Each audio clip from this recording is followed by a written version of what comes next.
ChonkyBoiz. I'm sitting down for a little bit because I was standing for a long time. So I said, F it, I'm going to go grab a chair. We have a few people with us today. Jay's running a little late, but not an issue. He'll pop in when he's ready. And yeah, we're going to get going. Let me introduce our panelists today. Today we have two honorary Chunky Boys with us. Our Chunky Boys are, let me get that right, honorary Chunky Boy Matty G and honorary Chunky Boy Little Nicky. Guys, how are you doing today? Let's go over to Nikki first. How you doing, Nikki? Very, very little today. Yeah, doing good. Excited about what we have to talk about here tonight, and gonna be fun. Absolutely. And Mr. Matty G, how you feeling? How you feeling in the place known as Chunky Boys? Hey man, I'm chunky already, so I must fit in. Hey, there's a club I can fit in. Are you kidding? Fan casting DC, Marvel, and anime? Are you kidding? Let's do this. All right, and he already talked about what the episode is, and the episode is called Pitching Dreams, because we are going to pitch our fan castings for a certain amount of things. I'm going to go ahead and go over to Nikki first, just because he has less experience with what I'm going to pitch, and I want to see if Jay's going to pop in the room beforehand, so that way we don't have too much, just one person judging my stuff. We have two people. I Yeah. like it when it's 2-on-1. Um, anyway, That's what uh, she said. absolutely. She'll probably continue to say it. Of course. But Nikki, what's which one of your first ones that you got going? So I'd say this is kind of what one that everybody's waiting for, I think. And everybody likes Marvel. Everybody likes the MCU. I've got the Fantastic Four right now. So obviously, this is something that a lot of people have talked about. This is going to be an interesting one. Yep. So the question will be: are you using Doom or are you not using Doom? I am using Doom, actually. Oh no! So I kind of had a hard time because I didn't want to just kind of go with the tide, but I couldn't find a better Mr. Fantastic than John Krasinski. That's what I'm leading off with. He's the perfect age for it. I think with Mr. Fantastic, you need somebody who's established but still young enough to get in a fight and be able to like believe him as a leading man. I think John Krasinski's the perfect age for that, where like he can step in, he can be the next science guy like a Tony Stark was, and people can respect him, but he's still young enough where he's leading man material. And I think it'll be Absolutely. perfect, Mr. Fantastic. I fully agree. I've been on the John Krasinski train since The Office. But what really tipped it over was The Quiet Place. I think that's what tipped it off for me very much so. With him being this real leading man. Yeah. So that's what works for me so far with yours. Matt, how are you seeing his Mr. Fantastic? I fucking love it. Let's just be real. I go back to exactly what you said. A Quiet Place was my favorite movie of that year. Haters, you can hit me up at Matt Graham on Facebook. I don't care. Just the fact he basically went through an entire movie and didn't say much, but you could feel the raw emotion in him throughout that. Yeah. Absolutely. And just letting the commenters know and the people that are watching the video know, go ahead and comment what your beliefs are in Nikki's picks as well as ours. You know, we want to make sure that we're interacting with everybody. So yeah, and I'll throw them up on the show just like this one. We're already in the show, but yeah, guys, we are almost ready to go. But yeah, Nikki, I really like John Krasinski. What really made me like believe in him as a leading man for like an action star was that Jack Ryan series that he did on Amazon. Not a lot of people watched it, but I loved it. So second, I got Rebecca Ferguson as the Invisible Woman. Again, I wanted to cast older but not too old, where like you believe them as an established scientist, where the world would be looking to them as like the next scientific force. Like Nick Fury and Shield would want to recruit them for maybe space experiments, and I think she's the perfect fit for an Invisible Woman. I know a lot of people want Emily Blunt, but I think that's one of those things where it's just a little too perfect to actually happen, where but I think Rebecca Ferguson would be a good fit there. So where you're thinking it's too perfect to happen, I think it's actually gonna happen because I have a feeling that they're gonna cast Emily Blunt, which is, in my opinion, it's perfect. It's perfect. It's literally the perfect casting. No, I agree. If you're gonna go with dream casting, let's go with dream casting off the bat. I hear you. Emily Blunt she's already been proven to be able to handle herself in multiple different roles, as well as not saying much because they're married, but their chemistry in Quiet Place was fucking phenomenal. But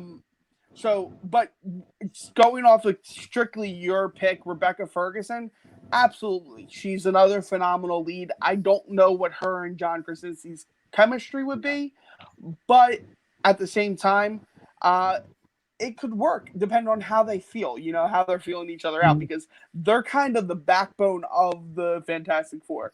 They're the ones that are there to push the real story along. In my opinion, it's always been them. They're kind of Reed Richards, the kind of focal point that the MCU really needs right now. So you kind of need that other focal point. They're the mom and pop. Yeah, they're the mom and pop of the MCU, which would probably happen. Matt, how do you feel about his pick? Which way are you looking? I too am Team Emily Blunt. Let's just get that on my paper. I have Emily Blunt written down. I think if they had the chemistry, Rebecca Ferguson could be pretty good. I mean, we're not going to see Jessica Alba again. Thank God for that. Thank you. Thank God for I agree with that. I agree with that. But what I'm getting at is, we've seen Captain America play, 20 different comic book character roles across the DC and Marvel. But I like Rebecca Ferguson. I didn't really give that much thought, but it would have to have the chemistry. And my pick was Emily Blunt because of, like we said, A Quiet Place. I mean, we've seen her be quirky. We've seen her be quirky and snobby in Devil Wears Prada.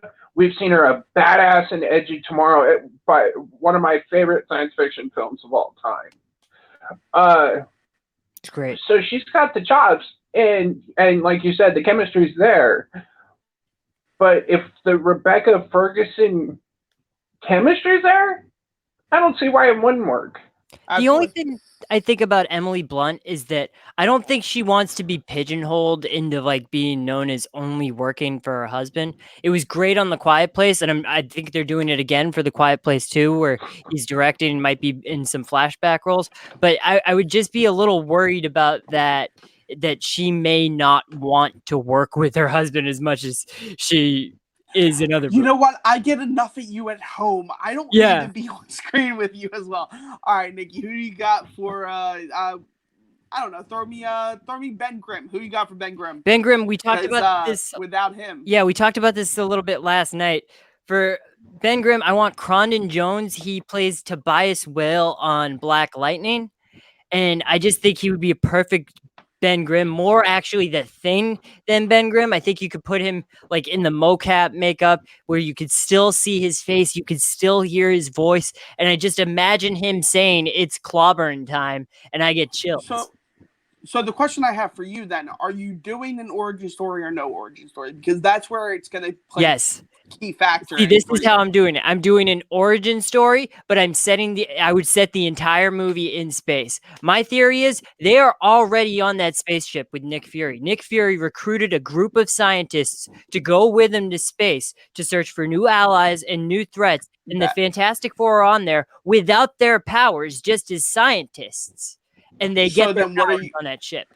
So you know that they're with Skrulls on that ship. Yes. So are we gonna super is that where we get the Super Skrull? I hope eventually. That's interesting. But that'd be interesting. I'm also putting Victor Von Doom on the ship with them because somebody's got to fund this mission to space. I mean, S.H.I.E.L.D. funds it themselves. Come on. Yeah, maybe. I mean, S.H.I.E.L.D.'s pretty much back. What if Victor Von Doom was one of those people that didn't get snapped?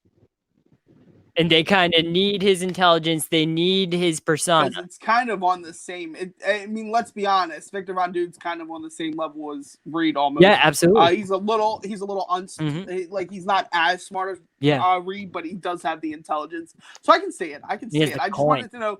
I wanted to get in your mindset of where you're pitching this movie from, because for me, Tobias, I've seen his pictures, and for me, his maybe if we even did where it changes up, like if like you had him in the mocap suit, but you had somebody portray him outside the mocap I'd be suit, fine with that.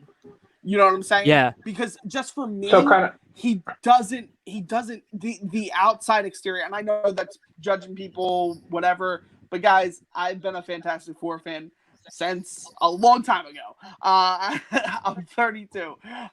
So it's like I want to see that traditional American all-star kind of football player. And Tobias doesn't give off that persona. Like a linebacker. Yeah, like Ben Grimm was a linebacker, but he protected Richard Reed. Absolutely. So like that's my only problem with your casting for him. I can see it in the Ben Grimm because I liked him in Black Lightning. He's fucking phenomenal. Mm-hmm. He's the best part of that show.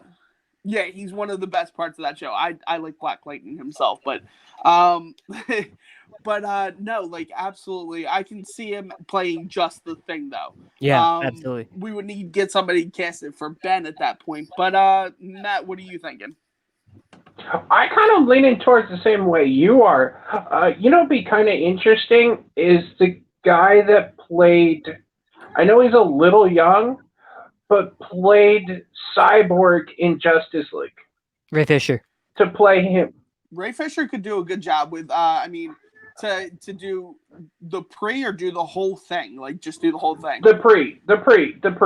Okay. I mean that's fine too. I could see that happening. All right, so here's my question to Nikki. I know that you want to do an origin story.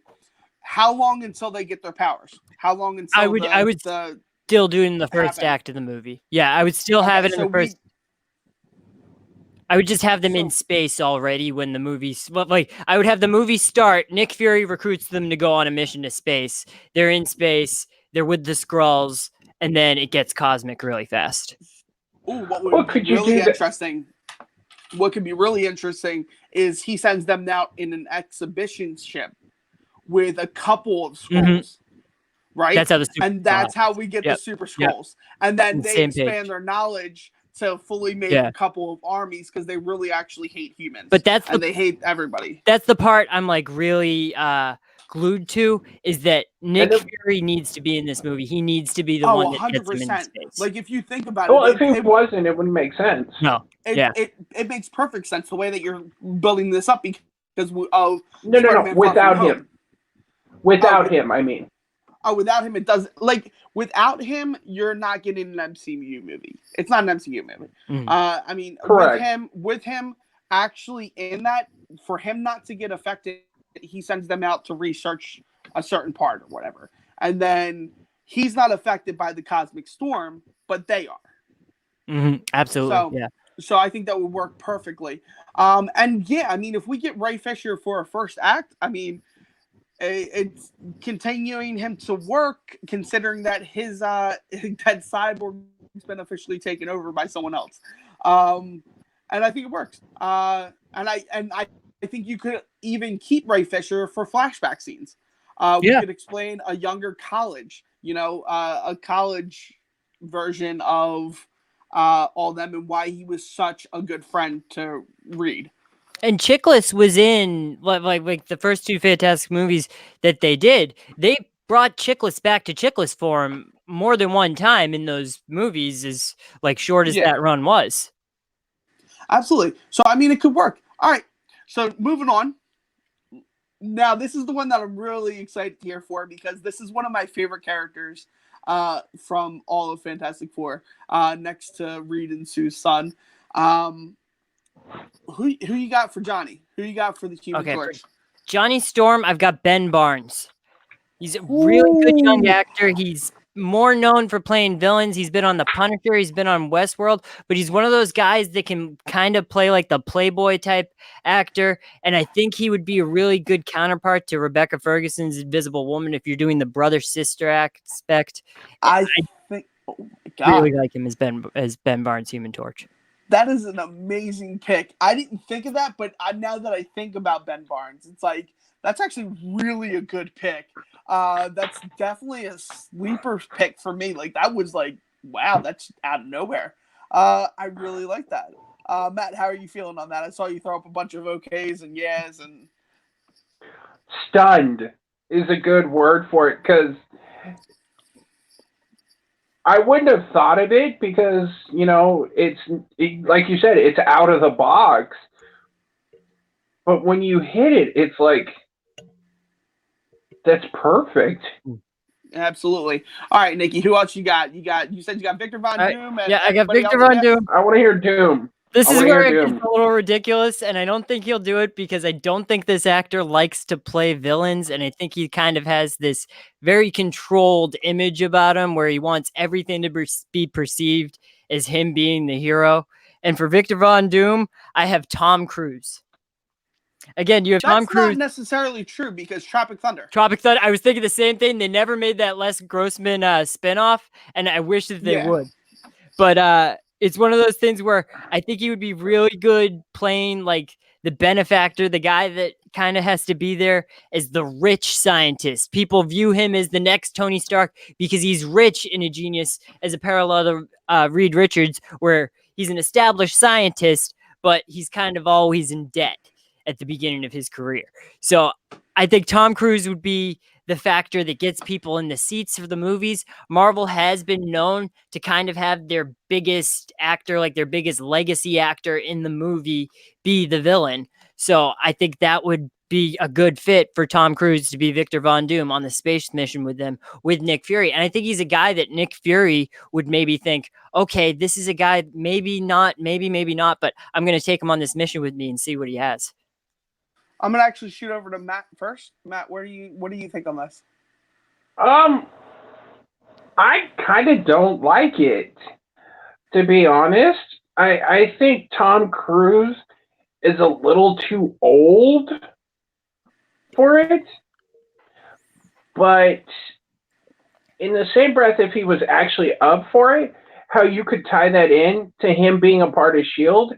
is have Tom Cruise's character of Von Doom friends with Hank Pym, having worked with Hank Pym in the past, and when they're building this could even be a post-credit scene, having them plan this mission to space, have Hank bring Victor to them, that could work.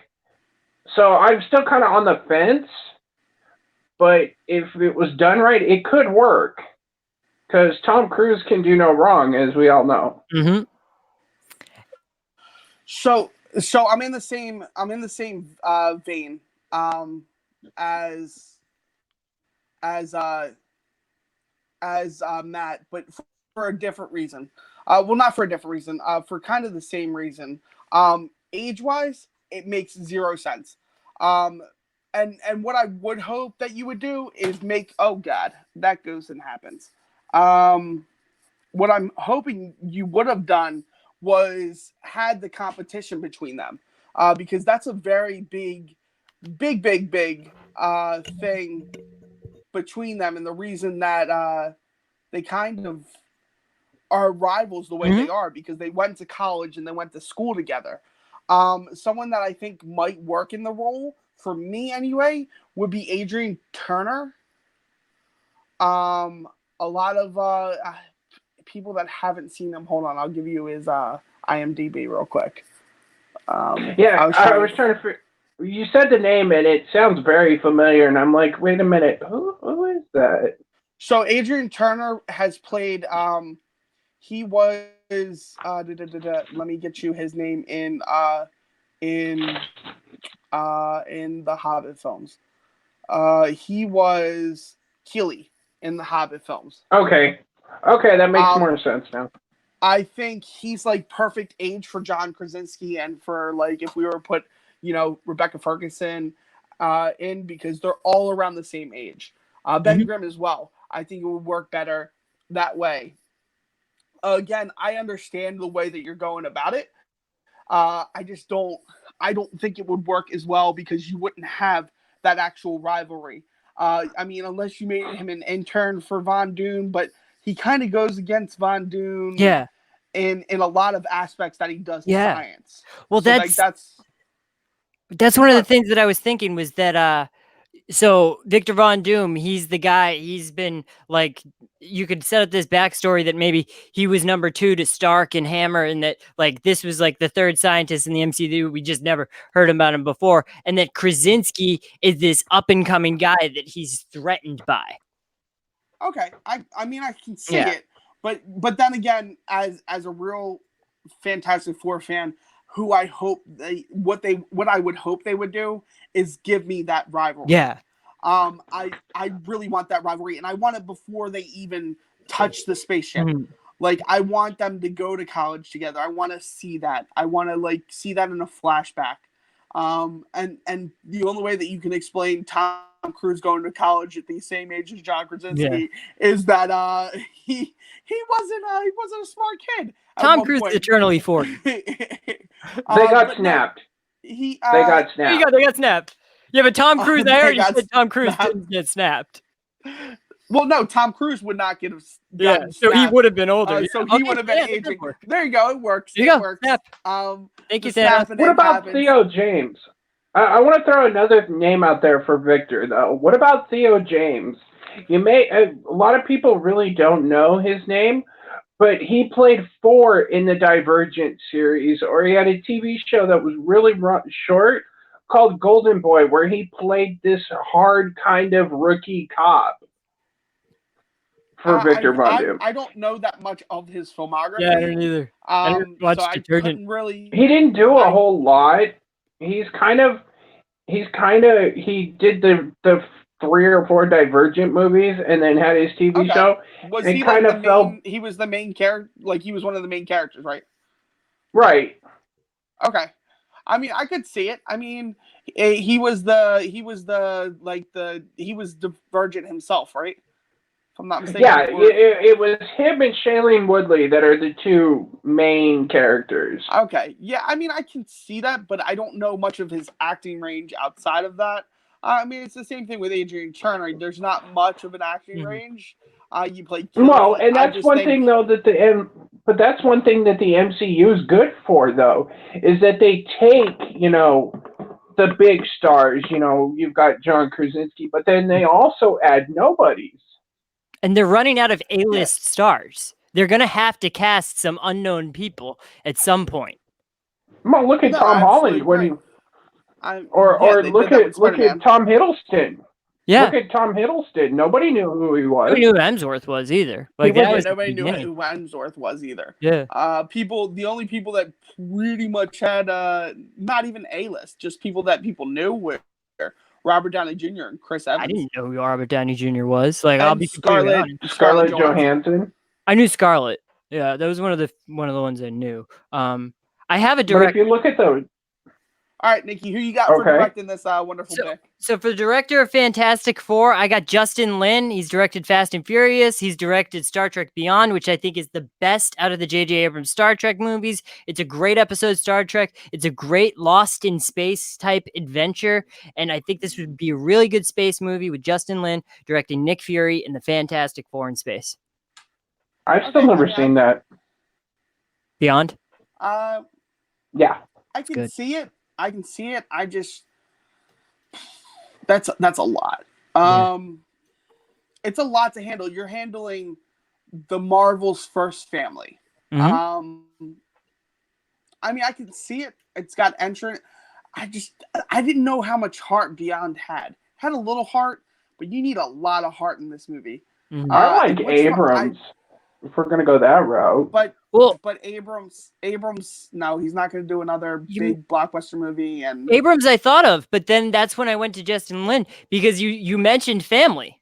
This guy directed the Fast and Furious. I mean, that's Come family on, right there. all right, hold on. You can't compare Fast and the Furious. I actually just went and saw Hobbs and Shaw today. great. That movie was fantastic. Oh, I love it. Fantastic.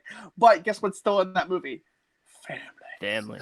Yeah. So it's about family, Brian. It's about family. Spoilers. Family. You can't compare. No, it, I right. mean it's not spoilers. I mean I didn't say anything like that, but it's still about family. Oh no, I'm just being an ass. I'm just being an ass. I mean, I can see it. I can see Justin Lin doing something. I wish I would see more from Justin Lin about kind of the heart of a family. Like, I understand, like, family's a gimmick in Fast and the Furious, but, like, it's still there. I can give it to him. I can give it to him and see if he's got it. I mean, let's be honest. If it's not passing the critiques of Marvel, they're gonna jump in and pull why am I forgetting his name? Ant-Man. Paul Rudd. Wow. No. Edgar Wright. Director. Edgar Wright. There you go. They'll pull an Edgar Wright and Peyton Reed thing if it doesn't work out. Yeah. Because Feige's directing. I mean, there's a director that's being brought in, but Feige sets the tone for everything in the MCU. He does. He basically cookie cuts it for you, so you don't have to fuck up. Timber. As my phone falls. At least nobody hears that. You know? So, Geronimo. Jesus. I'm just gonna stand up because I'm getting tired of fixing this phone. All right. I had enough set time. All right. So we have John Krasinski, Rebecca Ferguson. What was Ben? Crondon Jones. Ben Barnes. Ben Barnes, and Tom Cruise, and Sam Cruise. Jackson, and Sam Jackson, obviously. Yeah. It's an interesting pick. I mean, if we're gonna give it a grade, yeah, we'll do that. Hell yeah, let's do it. Matt, grade A to F. What are you feeling on that? I'm gonna give him a B. I like it. The Tom Cruise thing is kind of knocks it down a little bit, but it's definitely a solid fan casting. Yeah, I would give it a B too. I like I said, there's a Victor Von Doom that I envision. You don't envision the same one. It's not a problem. We're fans. We always have different viewpoints. Nobody's ever going to be completely happy, but I'm good with it. I mean, overall, I'm good with it. Hey, I never got a B in high school, so I'm happy with that. It works out. All right, so I'm going to go next. So what I'll do is I'll share my screen so that way we can try and at least I can give you some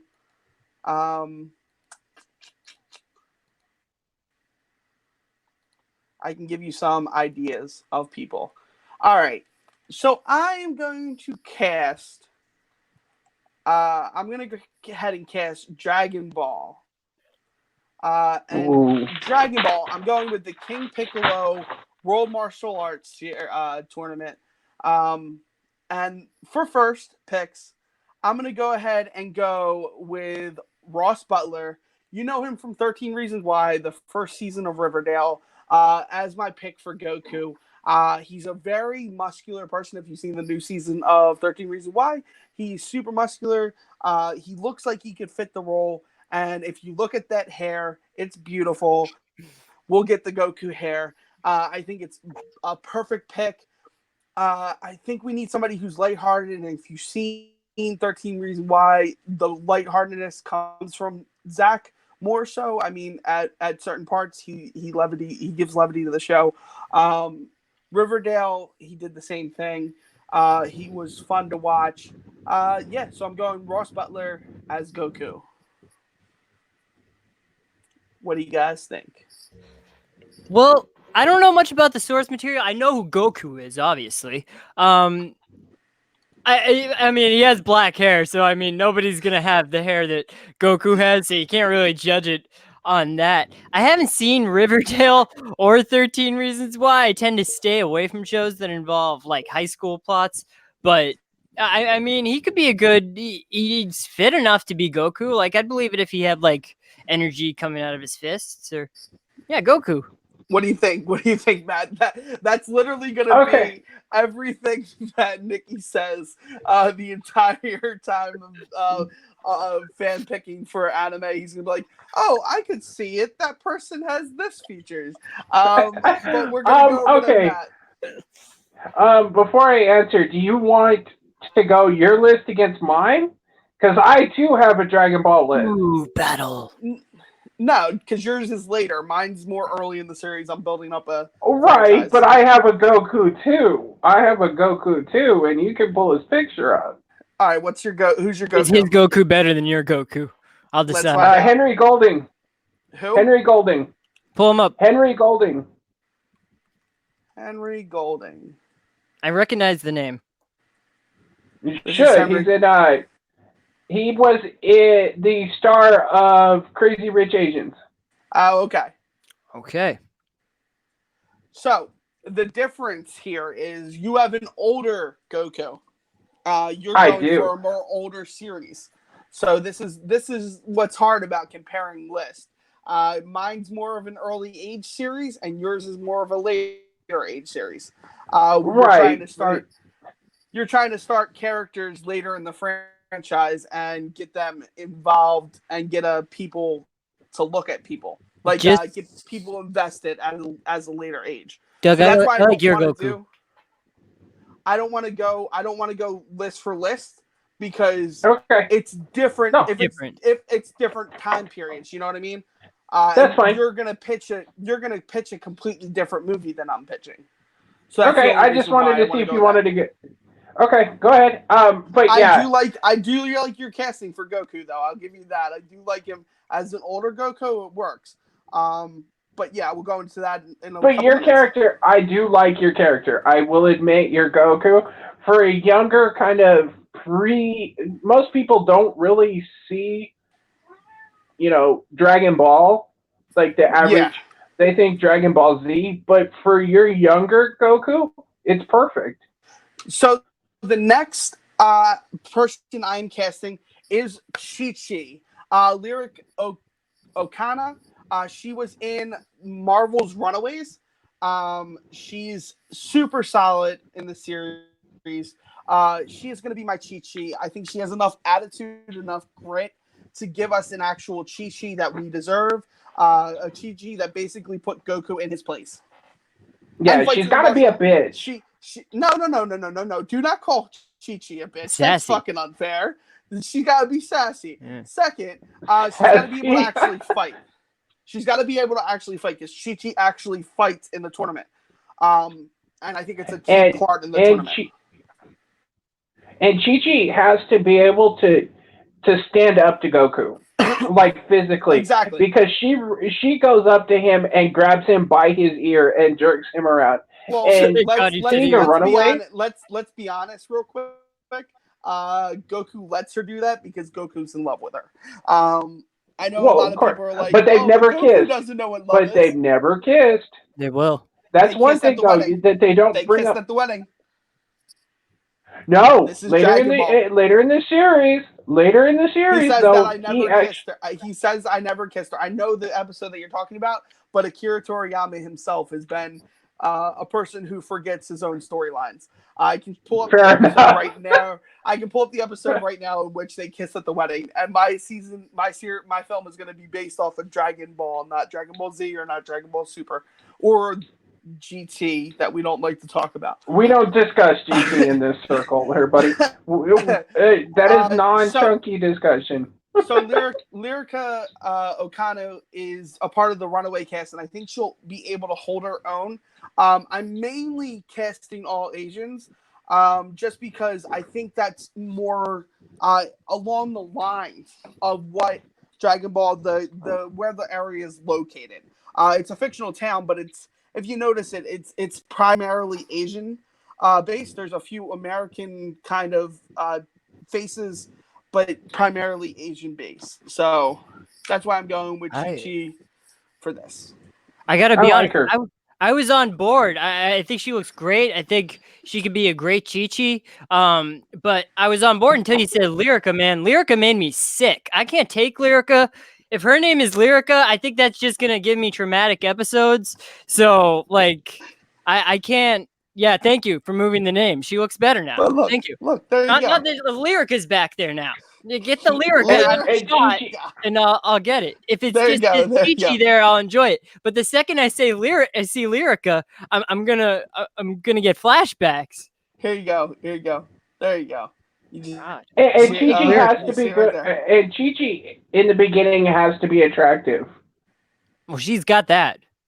Absolutely has that. because And then, so going forward on my wonderful, wonderful tour down one of my first crushes in anime history was Bulma. And for Bulma, I'm going with Olivia Munn. I think everybody's familiar with Olivia Munn. And Olivia Munn can be fucking sassy. She was sassy as Psylocke. And I think you need that kind of with Bulma. You need that sass and that authority. And she's a little bit older than both of my cast members, which Bulma is older. So I love it. I I want to see love your Olivia Munn. Vegeta. She can fight. She's got I'm the not look. doing Vegeta. Oh no, Vegeta- he comes Vegeta- after the King Piccolo tournament. That's Yeah. right. I Vegeta have to will come keep. much I have later. to keep. I have to keep going through the lore. And next, this gentleman right Ooh. here, most people might know him from a little series called The Walking Dead. Stephen What's Yeun. that? I have him cast as Krillin. I think he's a little bit shorter actor, and he's not the same age, but I think he'll do just fine. We shave his head, we'll put some dots on it, and we'll be good to go. He's a phenomenal actor. He's proved his chops over, what was it, 8 seasons? 8 seasons of The Walking Dead. And he's just Give or phenomenal. take, yeah. I think he's just phenomenal. I think it's going to be an amazing thing. He's funny too. He's hilarious. He is. Have you ever funny. seen this stuff with Conan? He's hilarious. Yes, he's hilarious. And So he adds Krillin- the comic relief to it. And that's what Krillin kind of is. Yes, he's a good fighter, but he's kind of the happy-go-lucky, haha guy. I like that. Next up, I have this fine gentleman right here to play Tien. Again, we'd have to shave this gentleman's hair because Tien's bald. I didn't cast Chetsu just because I think that's going to be pretty much CGI, and we'll get a voice actor to do that. You could actually get the voice actor that does Chetsu in the series to actually play Chetsu along with Tien. Yeah, I think he's great. What's his last name? Henry. Daniel Henry. Okay. Because I'm actually adding that to my list because I really like that one. Yeah, I think he's great. I think a lot of people are going to be taken back by my next pick, which is Master Roshi. Give me 2 seconds and I'll plug him in. I'm going with the legendary George Takei as my. Master Roshi. Oh my! I picked the older picture because you can see he's got gray hair and the man makes it work. I mean, we could even bring in his real life where he is. He's gay. We can make it instead of girls that he's looking at boys, and it'll be funny. And we can still make fun of him for being the perp that he is. And he actually can transfer a little bit and look a little younger when we're getting what's the character that Master Roshi plays in the tournament? I forget his name, but Master Roshi dresses up. I think it's Bruce Chang or something like that. Yes. I love this. So Good pull. we get him dressed up, and it'll be great. And he actually fights Goku at one point. I think that's in earlier seasons, but we can always make it happen. Next, I'm going with Yamcha. We'll pull him up. Mustache or no mustache? Non-mustache. Nah. It's George Takei. You got to see his face. Well, no, no. because Nikki, not having this, Master Roshi has a just massive handlebar mustache. I thought you were talking about. What was I going to say? I thought you were talking about Yamcha because Yamcha. No, I'm talking about Master Roshi. for George Takei, do we have? Yeah, Oh, of that course. was the kid from Hunger Games, From or not Hunger Games, Maze Runner. Yep, So I like him. For the Master Roshi, absolutely. I think we put a mustache on him and make him look like Master Roshi, give him the big sunglasses and have fun with it. Next we got Yamcha, and that's Ki Hong Lee. He was in Maze Runner series. He hasn't really done much since then, but I think he was a phenomenal force in Maze Runner, and I think he could. They look kind of similar in age. And Goku eventually steals the Spirit Ball from Yamcha, so I think it'd be a lot of fun to have him in there. And my next pick is for Kami and Piccolo, King Piccolo, if you will. If you guys don't understand the story of Dragon Ball Z, Piccolo and Kami are kind of the same person. It's hard to explain the whole thing without fully going into it. But I got Michael Jai White. I think he would play a phenomenal opponent and foe to Goku. And I think he himself can play a very wise and mature character. He's done it in films like Never Back Down, too. With other films, that's just the one that draws to my mind is him playing this peaceful master. And he was really good. See what you say, my movie Battleground, I beat the snot out of Spawn.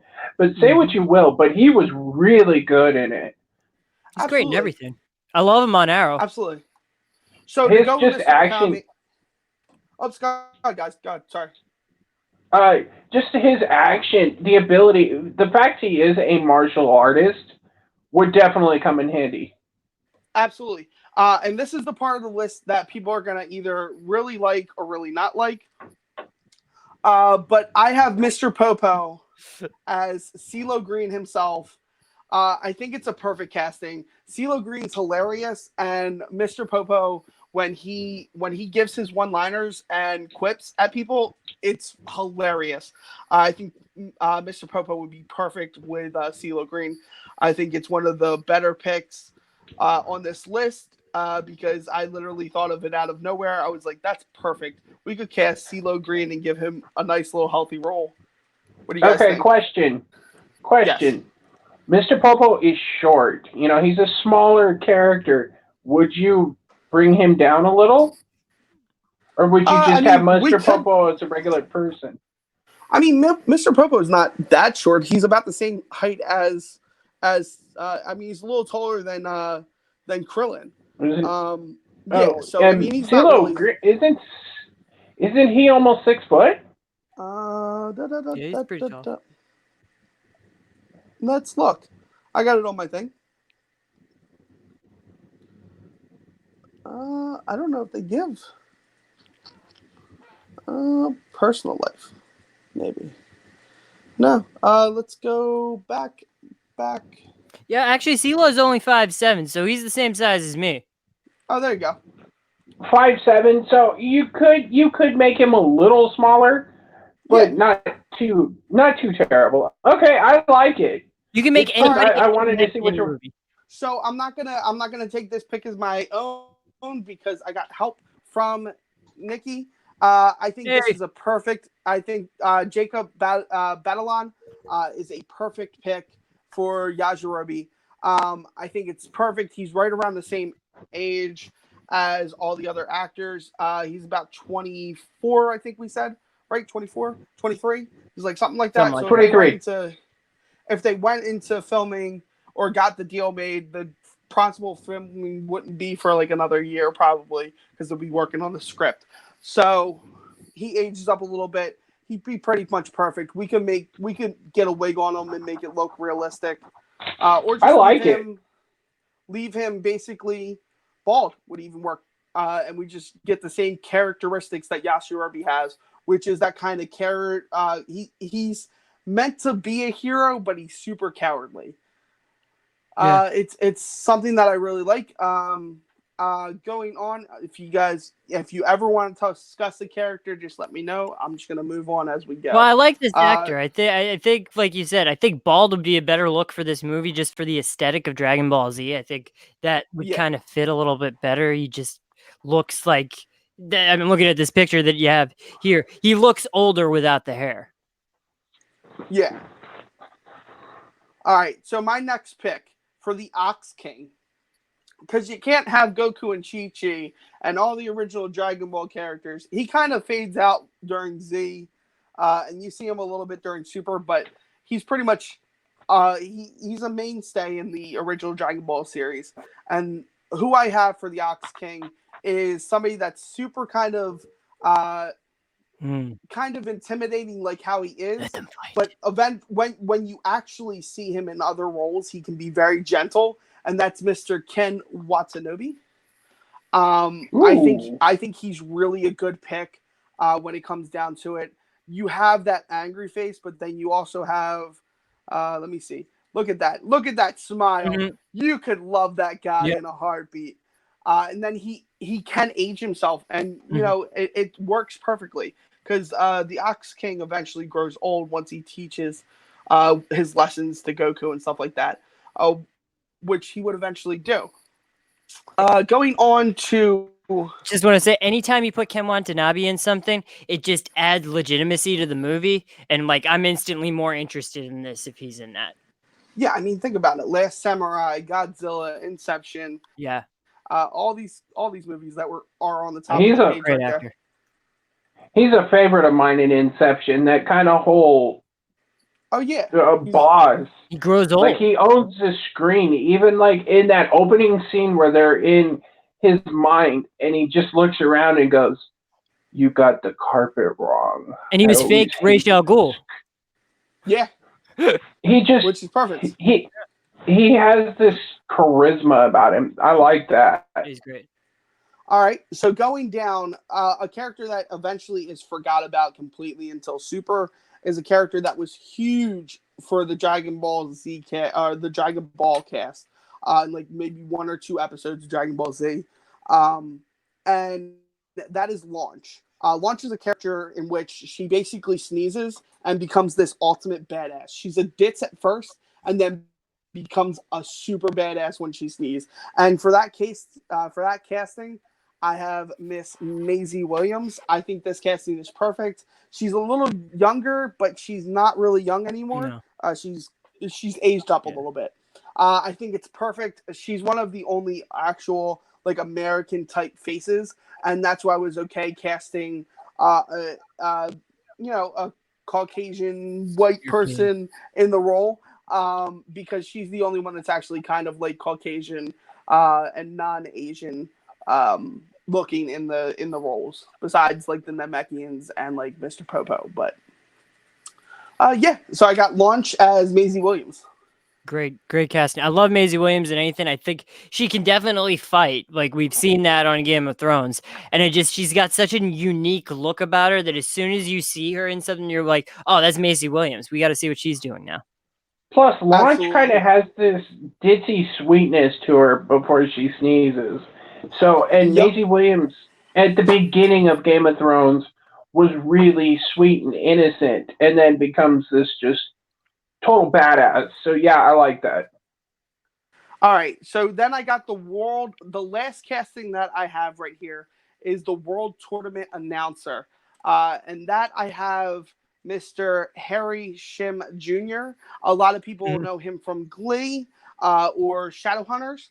And I think he just has that perfect look for the announcer. And that's kind of what you're looking for the announcer, just that kind of look.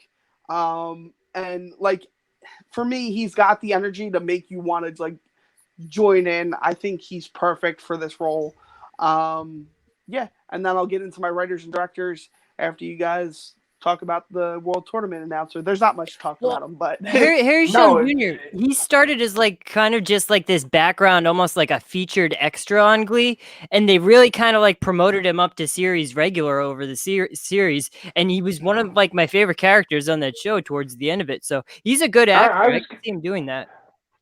Hey, Nick, he took the words out of my mouth. He when he was on screen, even as kind of a side background character, kind of one of the classmates, but not the classmate. Yeah, he still shined. So I definitely Absolutely. dig that. great dancer.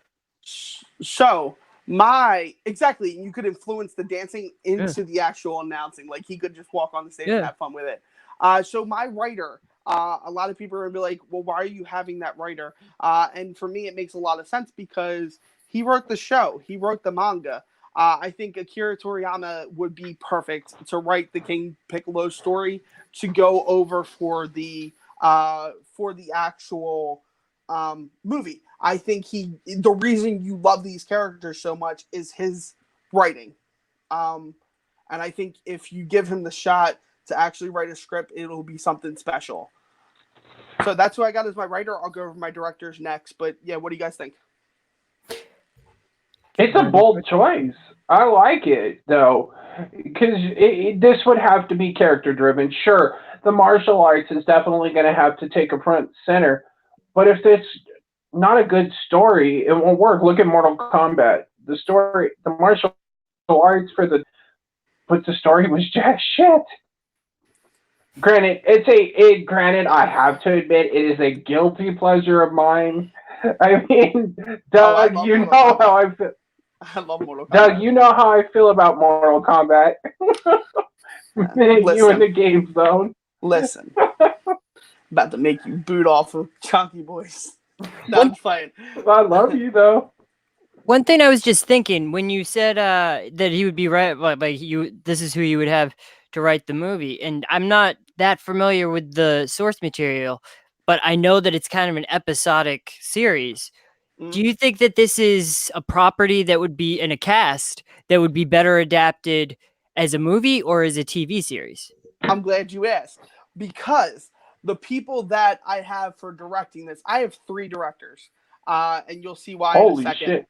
I have Akira Toriyama himself, because he directed most of the episodes of Dragon Ball. And the reason I say that he'll do a great job, because not only will these people help him convert over to writing a movie, and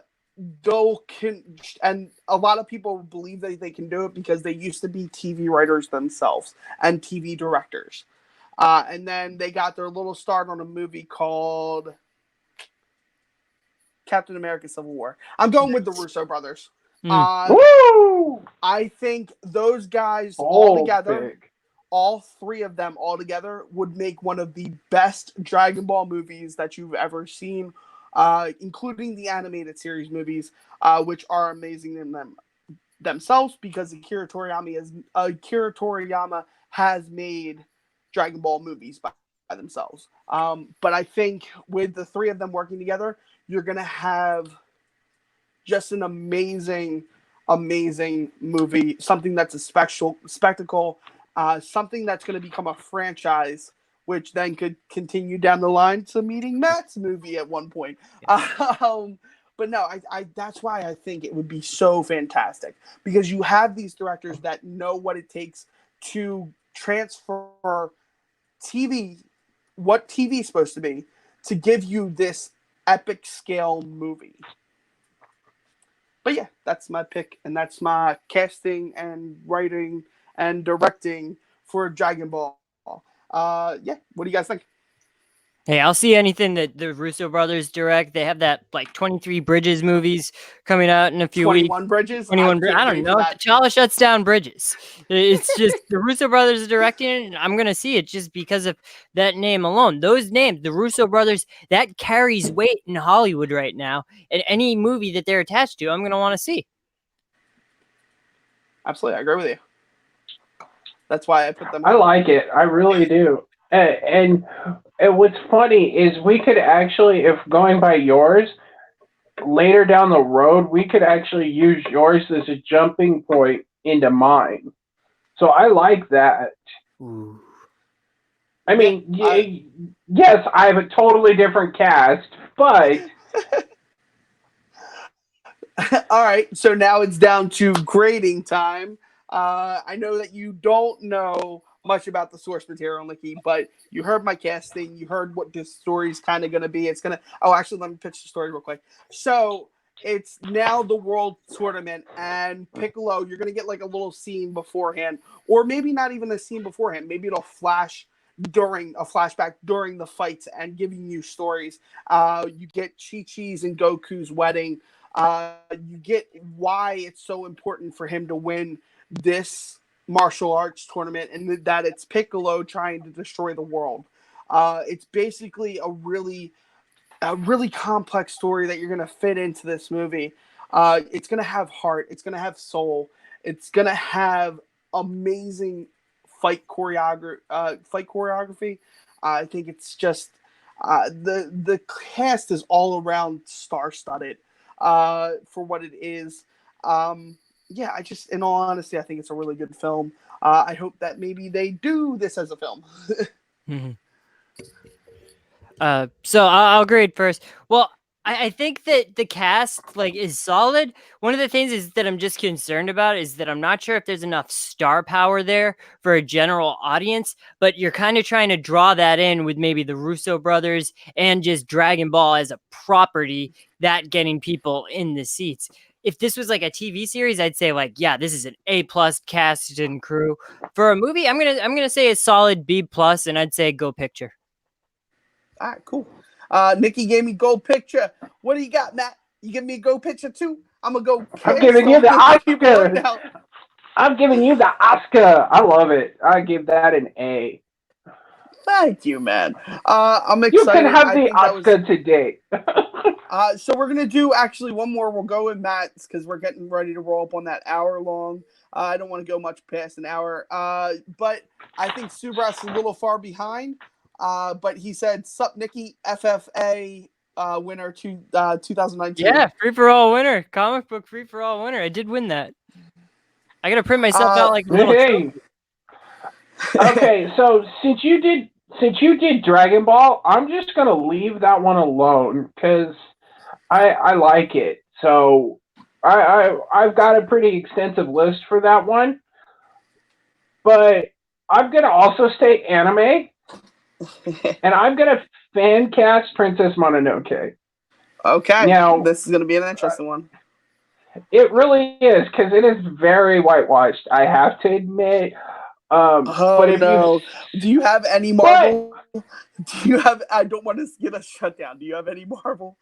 People are going to be like, what the fuck are you doing, Matt? What the hell, ChonkyBoiz? Whitewashing people already.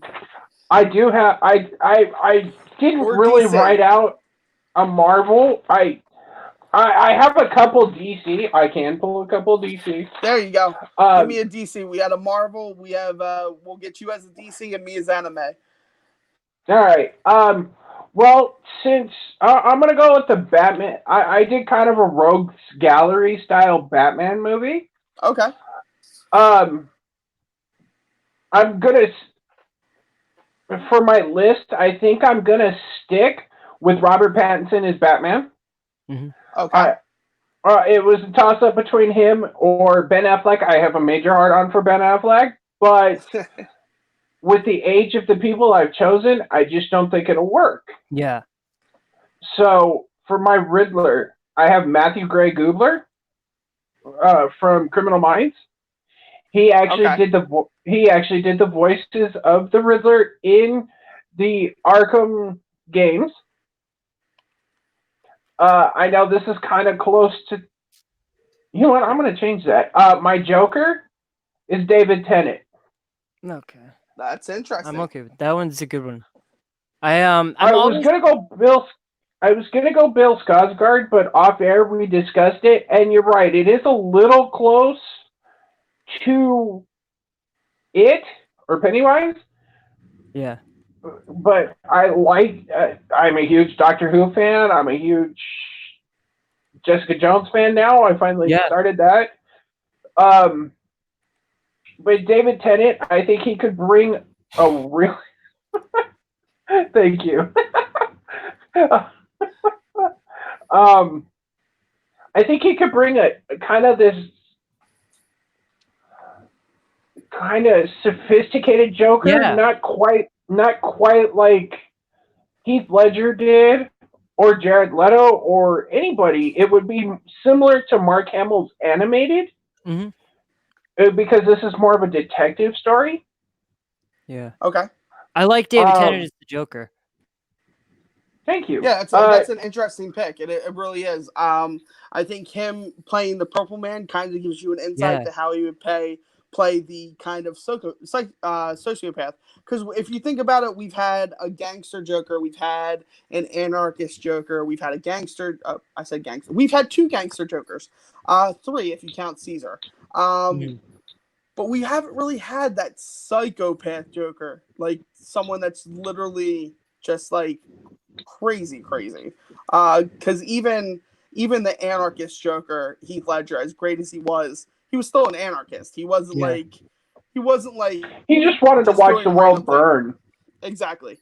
Joker kind of wants to watch the world burn, but still wants to be around to fuck with Batman. So and David Tennant, like Purple Man was always pitched to me as like, what if the Joker had the powers of Professor X?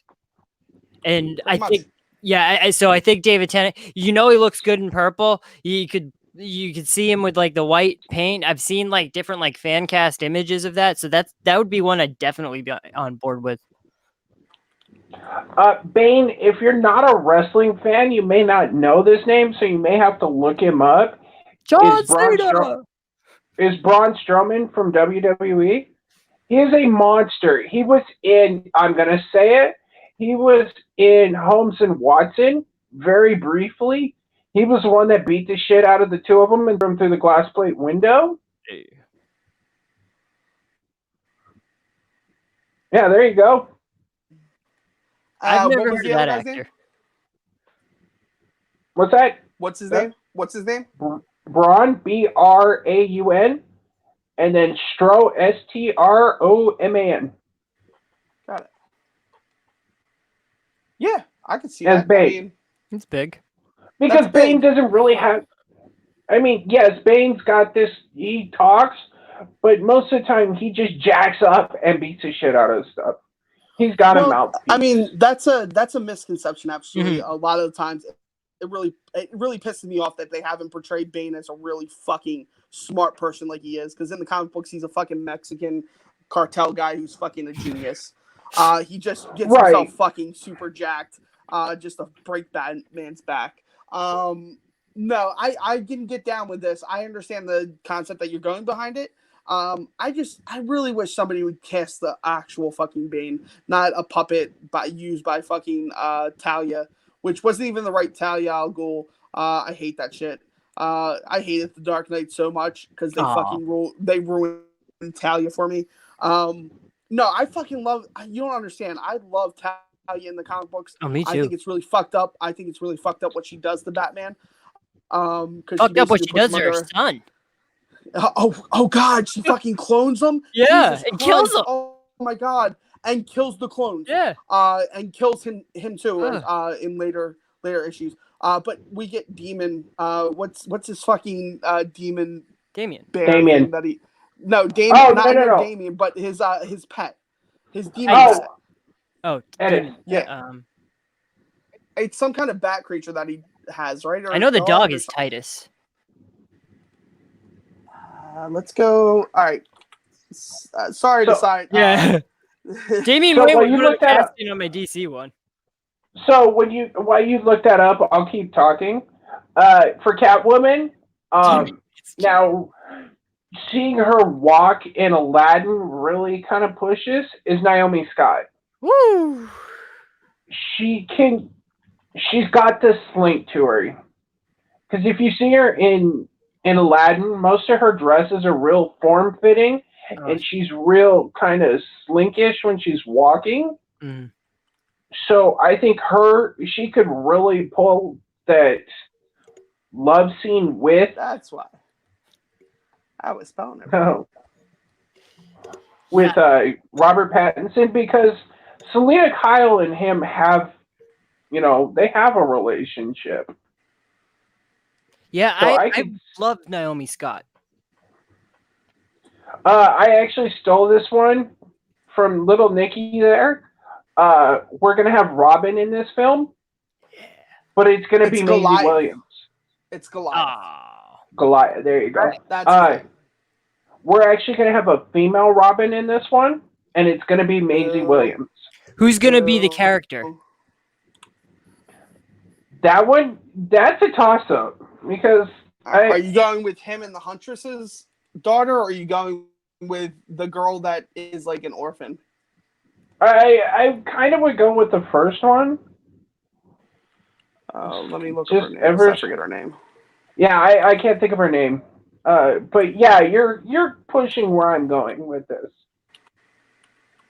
I like Maisie Williams. I just I said before the show that she's like the only person that I would accept as like a female Robin, because it's just one of those things where like she pretended to be a boy for so long in Game of Thrones that like that kind of like just kind of ingrained in my mind that it's like I could see her in like that classic Robin costume and be just. So you have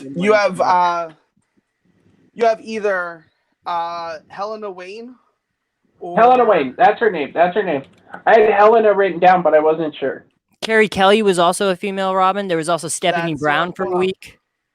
Oh, no, see, I just Stephanie Brown. Stephanie Brown becomes fucking spoiler. She got fired after a week. See, I just don't like her Robin in this.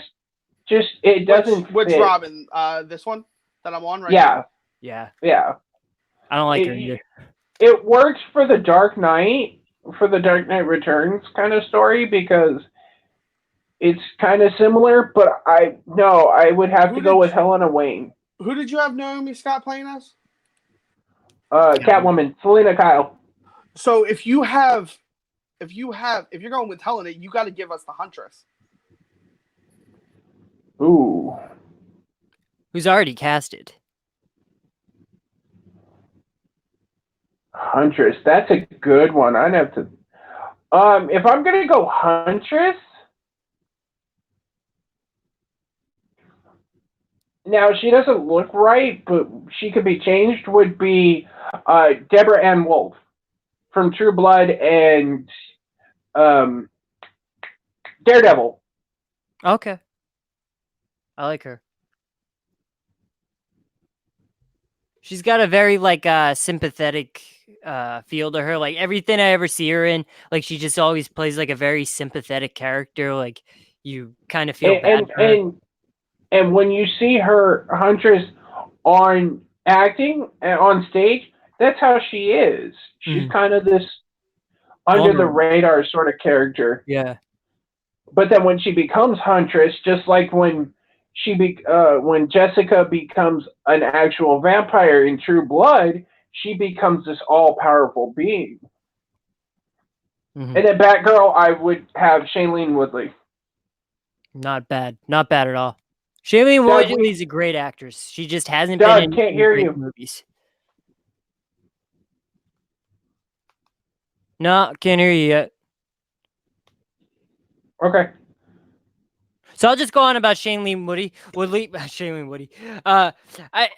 didn't like those Divergent movies. I remember, wasn't she like originally casted as like Mary Jane in Amazing Spider-Man 2, and then they ended up cutting her out? Yeah, she was gonna be. Yeah, she was gonna be Mary Jane in Amazing Spider-Man 3 because obviously, spoiler alert, Gwen Stacy dies, but we could have gotten clones. Gwen Stacy. Oh yeah, give me Spider-Gwen. Give me like I want to see Emma Stone playing Since we're just doing fan casting, we need to kill time before he gets back. I would love to see an Emma Stone Spider-Gwen movie where you show us a universe where Andrew Garfield's Spider-Man turns into the Lizard and dies, and then she becomes Spider-Gwen. Like you could do that. I fucking love that. All right, can you guys hear me now? Yeah, we can hear you now. We were talking about Shailene Woodley and playing Batgirl. Okay, I'm all for it. She's certainly got the chops for it. So real quick, guys, I gotta wrap this up. So let's go over to your director and who you got writing this or anything. Writing this, I have David S. Goyer. I like what he did with Blade 2. I love Man of Steel. Me too. Man of Steel is it is probably my top 4 favorite movies of all time. It's highly underrated. And I want Matt Reeves to direct it. Okay. I know that's kind of a cop-out because he's already doing but if this was second in line with the Pattinson movie coming out, it would be an excellent push off the original in the trilogy. Okay. I mean, I'm okay with it. If I was to give you a grade, I'll actually let Nikki go first again on this one. What are you feeling with this one, Nikki? I'll give it another B plus. The Robin thing kind of throws me off. Like Maisie Williams playing like a Batman character, I just think one of those things, like it's kind of convoluted with the Huntress. But as far as like the casting goes, yeah, great casting all around. Riddler is one of the ones that I just kind of that kind of iffy on. Whenever like voice actors translate to like live action parts, it kind of just I feel weird about that. But well, he plays Dr. Spencer Reed in Criminal Minds, and he is a super genius. Yeah, so he's established. He's established. I'll give you that. The Robin's a good pick. The only one that's got me tied up is Robin again, just like Nikki. The Robin I want to see, if I'm going to see someone birth from Batman, I want to see Damian. Me too. He's my second favorite Robin of all time. My first. See, he's my first. He's my favorite. Yeah. My first is Jason Todd. He always has been. I like what he goes through. If we're talking purely Robin characters, just they've always been the mono of Robin since they were created. Damian takes that. Sure. I love Damian. Because he's literally the best out of all of them. And he flips the script where Batman's always trying to protect this kid from the criminal element, whereas now Batman needs to protect the criminal element from this kid who wants to kill every one of them. And it's just like, I kind of like to see it almost played like a hit girl. Listen, there's so many things with Damian that we could get in, and which we might do on another show. I love that idea. We can actually do that. We'll schedule it, guys. I'm down to schedule it. Hopefully, we'll get Jay back on this. Jay is one of the original Chunky Boys. He started the whole Chunky Boy type thing. If I was going to give this a grade, I'd give it a B plus, a B plus. I think it's super solid. The Robin thing's kind of throwing me off. It feels a little forced. Like I said, if we were going to get a Robin that was birthed from Batman's relationship, I'd like the Talia al Ghul one because it's super fucked up and Batman gets raped. Pretty much. That's fucking great, though. It flips the switch. But guys, as always, this has been Chunky Boys. I'm super happy to have these guys on. Next time we'll have Jay. Remember, tag us always. # Chunky Boys. And it's been a wonderful time, guys. Catch you later. And now we wait for the 10 seconds.